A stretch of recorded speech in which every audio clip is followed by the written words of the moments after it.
un échantillon collecté par le rover martien. Persévérance de la NASA, dans un ancien lit de rivière asséchée du cratère G0, pourrait préserver des preuves d'une vie microbienne ancienne.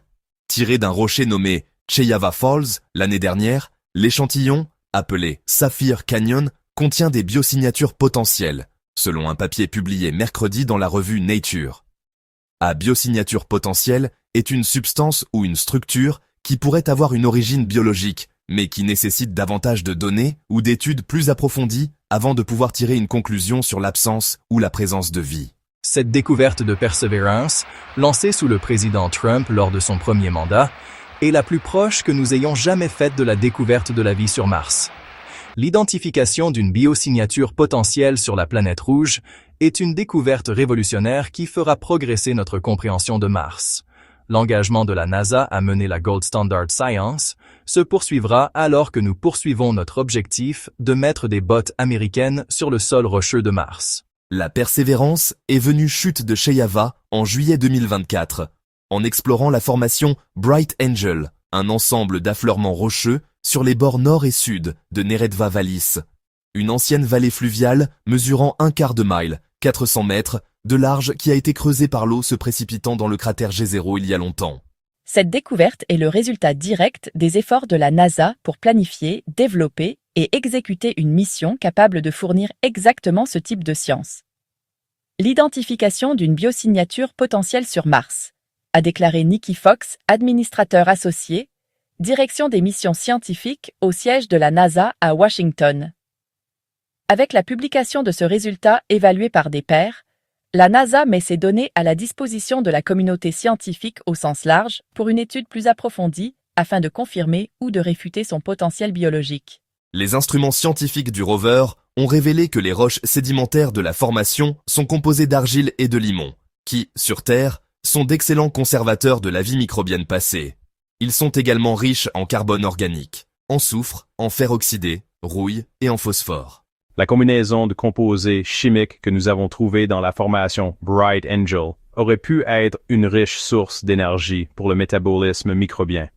Les premiers à collecter des données sur ce rocher furent ceux de Perseverance Pixel, instrument planétaire pour la lithochimie des rayons X, et Sherlock Instruments, Scanning Habitable Environments with Raman and Luminescence for Organics and Chemicals. En enquêtant sur les chutes Cheyava, un rocher en forme de pointe de flèche mesurant 3,2 pieds sur 2 pieds, 1 mètre sur 0,6 mètres, ils ont trouvé ce qui semblait être des endroits colorés. Les taches sur la roche auraient pu être laissées par la vie microbienne si elle avait utilisé les ingrédients bruts, le carbone organique, le soufre et le phosphore, présents dans la roche comme source d'énergie.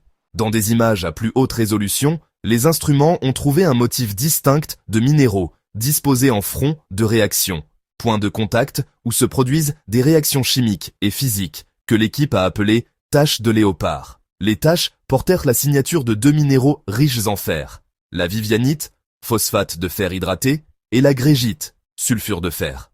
La vivianite est fréquemment trouvée sur Terre dans les sédiments, les tourbières et autour de la matière organique en décomposition.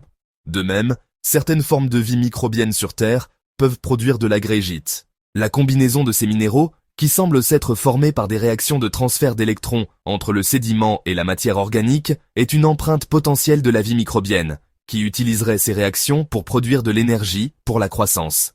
Les minéraux peuvent également être générés de manière abiotique ou sans présence de vie.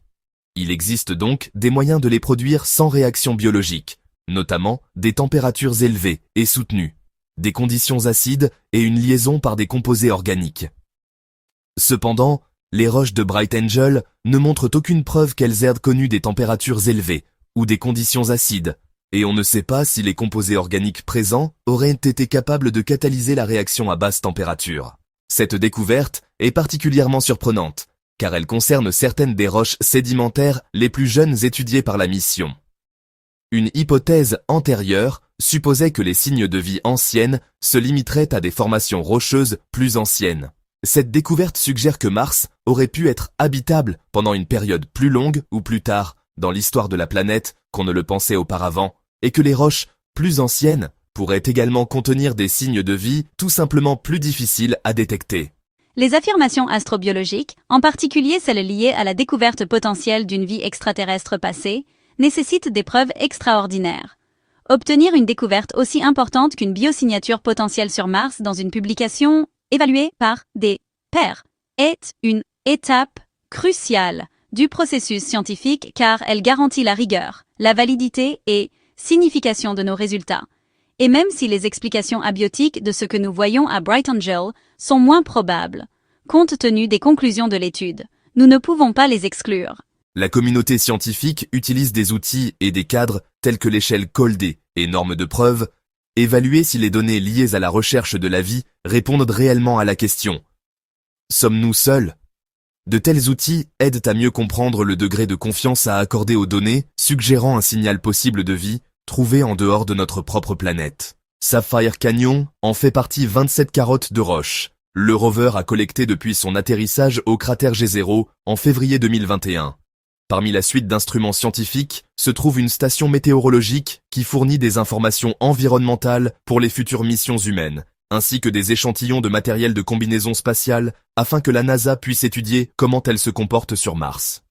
Géré pour la NASA par Caltech, le JPL de la NASA a construit et gère les opérations du rover Perseverance, pour le compte de la direction des missions scientifiques de l'agence, dans le cadre du portefeuille du programme d'exploration de Mars de la NASA.